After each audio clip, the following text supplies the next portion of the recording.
Hey YouTube, welcome to Rampage Reviews. I'm Rampage, and we're into the last of the 3 books that take place in 382 years BBY during the High Republic era. Let's dive in.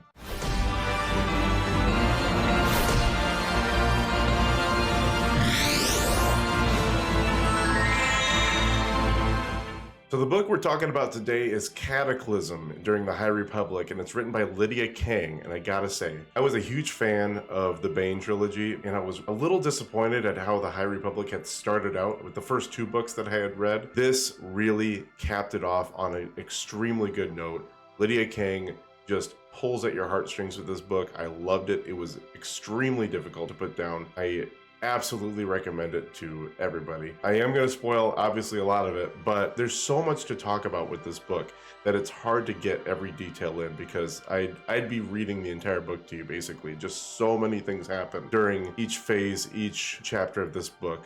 So many things happen. So I want to make sure and try to make this as concise as possible. And then once we get to the shortly after the middle of the book, I'll kind of end the explanation there, and then we can talk about the players in the book and so forth. So the book takes place directly after the Battle of Jedha. Nobody on E'ronoh or Eiram know anything about the peace talks failing on Jedha. That includes Ziri and Fantu, because they've been on Eiram this entire time. The communications have been silent since then because there were communication buoys that were destroyed, mainly near Jedha. At the time, Creighton's son and Ada Forte, who were on Jedha, believed that this might have had to do with the Path, because the Herald of the Path, if you remember from the last book, incited a riot that then led to the peace talks failing. There's a couple of events that take place that sparks an investigation from E'ronoh and then from Eiram. There's a couple of people that landed on the Timekeeper moon. There was an explosion that took place, which E'ronoh first witnessed, and then they went to investigate.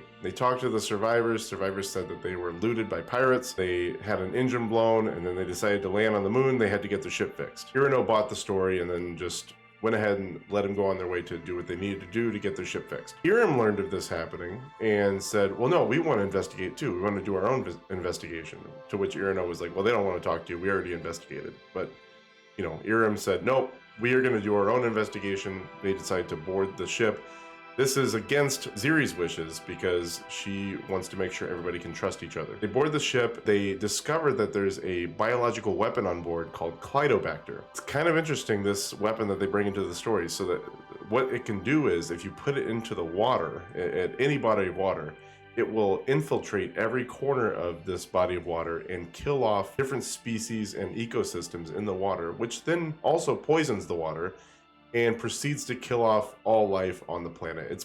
They call it a planet killer, the people who know what it can do and who have had experience with it in the past. I believe someone said that it was almost used on Eiram some time ago, something like that.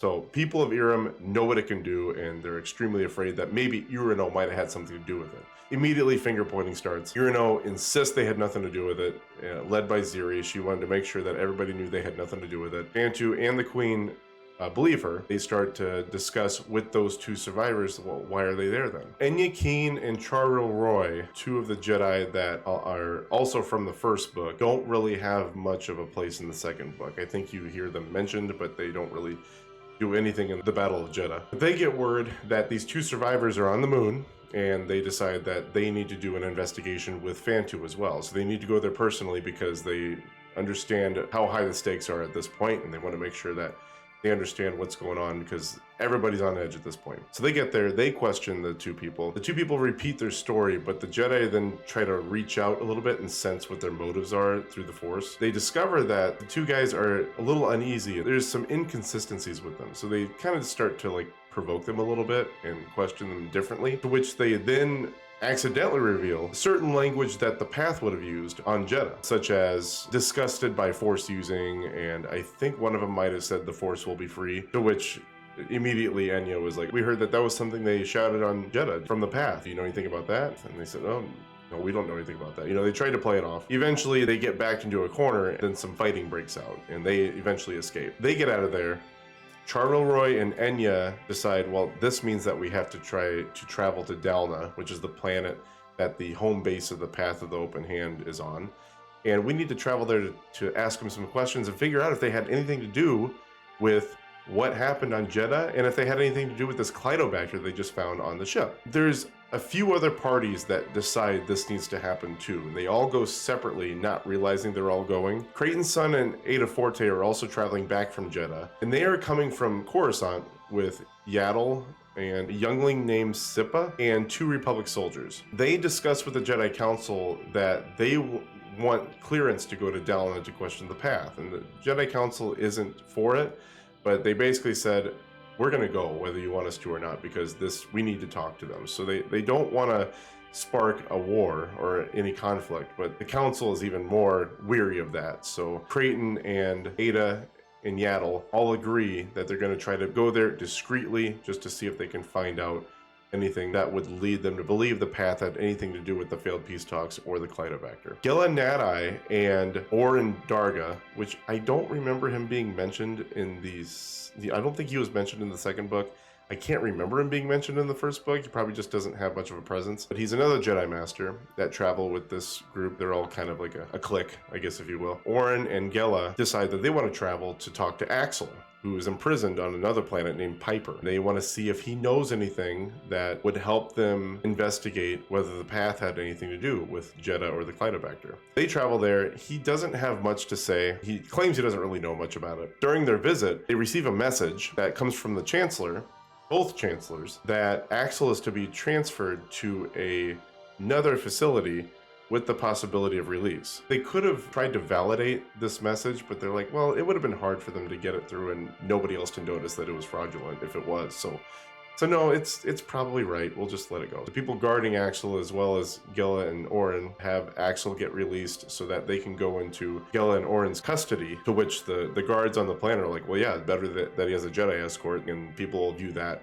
in a good light. Gela also sees it as an opportunity to question Axel on the way there to see if maybe he's holding anything back. So on their way to this next facility, they get looted and boarded by a pirate hauler, which happens to have one of the 2 people that were on the Timekeeper moon that were questioned by Enya Keen and Char-Ryl-Roy, who they believe might have been a part of the path. His name is Binat Ulo, who claims to be like a longtime friend of Axel's, and he's an extremely loyal member to the path. Well, he gets on board. There's a bunch of people that corner them, get them to lay their arms down, because I think they threatened to kill Axel at one point or something like that. They got Gela and Oren to lay down their lightsabers, to where Gela ended up having one of her lightsabers taken by Binat at that point. They convince Axel to join them, where Axel's like, yeah, I'll be free at that point. Heck yeah, I'll go join you. So he joins Binat and the other path members. They take off, and now Gela and Oren are like, we just let go of the prisoner that we're supposed to be transferring to this other facility. We're screwed. But then another message comes through to them that they didn't get when they were on Piper, from the Chancellor Greylark, where she says, you might have received a message from me before when you were on Piper, but that was a fraudulent message, and I don't support Axel being transferred, so he is to stay there. Then Gela and Oren are like, now we're really, really screwed. Yeah, so now they're panicking. They're trying to figure out a plan. How are we going to get him back and get him back in our custody so we can talk to him and get him to this other facility? So they need to track him and follow him. There's some events that take place between that point and them actually getting to Dalna, because they don't know they're going to Dalna at this point. They go to track him, and then at one point they pretend that they're one ship when they're a different ship that's farther back. Binat and Axel think that they're the one ship, so then they destroy it, thinking it's Gela and Oren when it's not. Gela and Oren's job is done. The path thinks they're dead. They keep following. They follow them to another planet where they're in this marketplace. They follow them to their ship. They stow away on some crates, and then eventually that ship that they stow away on, it goes to Dalna. So that just little sequence of events there. They also discover on the ship that there's some canisters that are full of war droids, so they're like, well, the path is expecting some kind of war to come. Obviously, this is weird.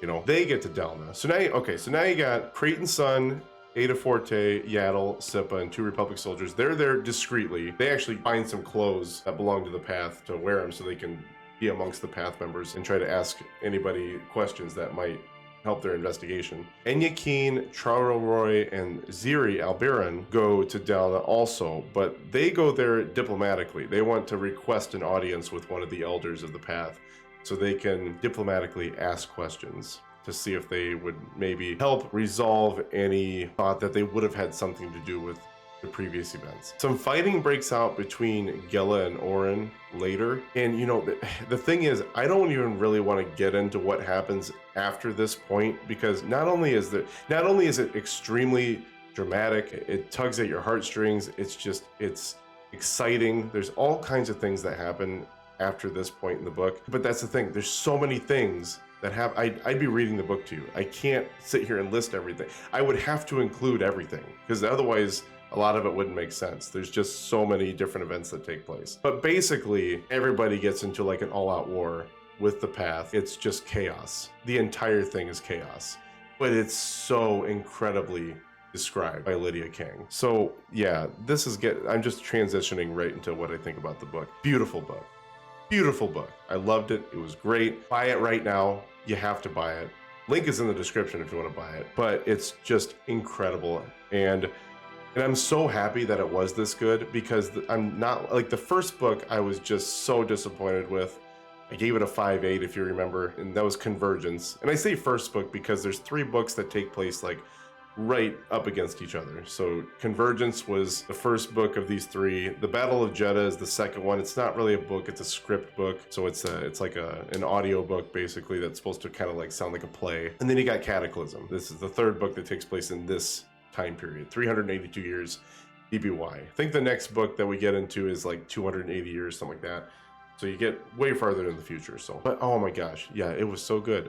There's so much depth to each of the characters. The thing that I liked the most was that when I was introduced to these characters in Convergence, they were so flat. They didn't have a whole lot of depth. I didn't really understand how they felt about certain things at times, and if I did, it was very superficial. I had no in-depth view into their psyche of each situation in like a dramatic or suspenseful way. Now, fast forward to Cataclysm, all of the events that take place just requires so much thought and emotion from everybody that you're forced to kind of dive into that psyche of what everybody's thinking and feeling at the moment. And she paints such a beautiful picture of what everybody goes through in every event and how significant it is. You feel like every event in the book is important. Every event is extremely important. You get that feeling when you're reading it, and there's no better feeling than that. When you feel like you need to go to the next part because the last part was so important, and then it's like a TV show that is incredibly marketed and makes you want to continue to watch the next TV show. It's exactly like that. It's amazing. Main characters in the book. Now there's 2 characters that you'll be familiar with that take place in this book that don't show up in the last 2. Yaddle and Yoda are both in this book. Yoda would be, I believe, he'd be like 600 at this point, I think. No, he'd probably be like 500 years old at this point. Maybe like 520 years old, maybe, give or take. I don't know. Somewhere around there, between 500 and 550 years old. Yaddle is around 200 years old at this point, so much younger. But both of their characters were awesome. Yoda doesn't really have a huge part in it, but he does go to Dalna at some point to help with the fighting. Saves a couple people in the process. Yaddle is a very interesting Jedi Master. She's not as confident as Yoda, obviously because she's much younger, but still a very experienced Jedi Master at this point, and experienced fighter, experienced teacher. Interesting to read on. Ada and Creighton, you get a much deeper sense into their friendship and relationship. Now, you also get to see the Leveler again, which takes place in the last book. This is the beast that can disrupt a Force user's ability to connect with the Force. And not only does he do that, but he feeds on the Force user, and it leaves them in this ashy husk afterwards, which is just insane. You might have seen me talk on a podcast with the Force Unscripted guys. Check them out on YouTube too, Force Unscripted. They're fun to listen to. They get into tangents, but it's fun to listen to them banter back and forth. But when we were talking on that podcast, we were talking about the Star Wars introducing beasts that also interact with the Force. On that podcast, I said, I really want to spoil the High Republic, but I'm not going to. This is the spoiler. The Leveler, I'm interested to see where they go into the future with this beast, because I want to see exactly where they come from and their purpose, and just more about them, the lore of this beast. It's really, really interesting. And it's a really interesting weapon against the Jedi, because before, the only extremely effective weapon against the Jedi that we saw previously was the Mandalorians fighting him when they used flamethrowers and all their gadgets and everything. They were the true competitors with the Jedi. Nobody else, and along with the Sith, obviously, but no one else that was not a Force user could stand toe-to-toe quite like the Mandalorians could. So seeing this beast come into play is pretty cool. You see some growth in Enya Keen. Gila Nadai is a mature Jedi Knight at this point. Axel is his witty, charming self, but you also see a lot of his conflict. Like, just reading into the conflicts that he has with sticking with the path or choosing to stay with his friends, it's just interesting to read all of it. There's so much drama and suspense there. Really fun read. Those are the main characters of this book. If I didn't mention a character, I apologize. Char-Ryl-Roy's in it, sorry. He's another one. Chancellor Greylark, yeah, let's get a couple knocked out again. Chancellor Greylark is in it, another interesting character. It's funny, she really takes on this public persona versus private persona, and they get into that, like her two-sidedness, where she's got to act a certain way in public and act a certain way, and then in private, like, she's more nervous than people would assume her to be, but she's really great at hiding it. And Chancellor Malo also is in it. The Queen from Eiram, Monarch Alberan, like all the people that you knew from before. But the people that I mentioned first are pretty much like the main characters that you see in throughout the book. Can it mesh with Legends? Absolutely. We don't even need to ask that because we already talked about with the last two books. It can still mesh with Legends. Nothing that I read suggests that it would conflict with anything in Legends at all at this point. And that's the fun part about reviewing these books is what could we introduce back into canon that's Legends material right now? And so far, I haven't read anything that we can't introduce back into canon, which is just, that's exciting in and of itself. And it's not surprising that Disney would label all that stuff something else just so they can cherry pick from it later. That doesn't surprise me at all. A rating, wow. I'm gonna, like, and this is like, I don't know if you watched Dave Portnoy's pizza reviews, I might have mentioned it before, but I'm gonna give it that coveted 9.4 rating, 9.4. Amazing book. I haven't felt the way I felt reading this book since I read the third book of the Bane trilogy, and I was in love with that book. Great, great book. 9.4. There will be a link in the description if you choose to buy it. If you do choose to use that link, be aware that I am an Amazon affiliate, so if you use that link to purchase the book, it will help support this channel in some way. But like I said before, don't buy the book just because you want to support me. I appreciate it, but buy the book because you want to talk to me about it or tweet about it with me or post a comment about it in the comment section. Open up the conversation about these books. They're freaking amazing when you can view all the content as this like continuous storyline. There's nothing more satisfying. Whether you agreed with the way Disney went or not, it's just fun to see the whole story unfold. And so we can sit and talk about what you like, what you didn't like. I just like talking Star Wars. So if you enjoyed the content that you saw today, make sure to like the video, subscribe to my channel. And I appreciate everybody that stopped by to watch me today. May the Force be with you, and everybody have a great day.